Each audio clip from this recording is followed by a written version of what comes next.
ನಾಗಾಗೆ ಆಗಲ್ಲ ಹೋಗೆ ನನ್ನ ಹಿಂದೆ ನಾ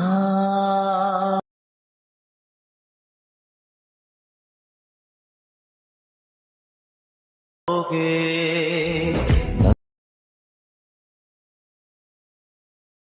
ಹಾಯ್ ಗೈಸ್, ವಿಡಿಯೋದು ಫುಲ್ ಪ್ರಾಜೆಕ್ಟ್ ಲಿಂಕ್ನ ನಾನು ಡಿಸ್ಕ್ರಿಪ್ಷನಲ್ಲಿ ಕೊಟ್ಟಿದ್ದೀನಿ. ನಿಮಗೆ ವಿಡಿಯೋನ ಹೇಗೆ ಇಂಪೋರ್ಟ್ ಮಾಡ್ಕೊಳ್ಳೋದು ಅಂತ ಗೊತ್ತಾಗಲಿಲ್ಲ ಅಂದರೆ ನನಗೆ ಕಮೆಂಟ್ ಮಾಡಿ, ಹೇಗೆ ಇಂಪೋರ್ಟ್ ಮಾಡ್ಕೊಳ್ಳೋದು ಅಂತ ನಾನು ನಿಮಗೆ ಹೇಳ್ಕೊಡ್ತೀನಿ. ಐ ಹೋಪ್ ಈ ವಿಡಿಯೋ ನಿಮಗೆ ಇಷ್ಟ ಆಗಿದೆ ಅಂತ ಅನ್ಕೋತೀನಿ. ನಿಮಗೆ ಇನ್ನೂ ಇದೇ ಥರ ಡೈಲಿ ವೀಡಿಯೋಸ್ ಬೇಕು ಅಂದರೆ ನನ್ನ ಚಾನಲ್ನ ಸಬ್ಸ್ಕ್ರೈಬ್ ಮಾಡ್ಕೊಳ್ಳಿ. ಡೈಲಿ ವೀಡಿಯೋಸ್ನ ಅಪ್ಲೋಡ್ ಮಾಡ್ತೀನಿ. ವೀಡಿಯೋಸ್ನ ನೋಡಿ ಸಪೋರ್ಟ್ ಮಾಡಿ. ವಿಡಿಯೋಗೆ ಲೈಕ್ ಮಾಡೋದನ್ನ ಮರಿಬೇಡಿ. ಮತ್ತು ಚಾನಲ್ನ ಸಬ್ಸ್ಕ್ರೈಬ್ ಮಾಡ್ಕೊಳ್ಳಿ. ಪಕ್ಕದಲ್ಲಿರೋ ಬೆಲ್ ಐಕನ್ನ ಕ್ಲಿಕ್ ಮಾಡಿ. ವಿಡಿಯೋ ಅಪ್ಲೋಡ್ ಮಾಡಿದ ತಕ್ಷಣ ನೀವು ವಿಡಿಯೋನ ನೋಡ್ಬೋದು. Thank you for watching.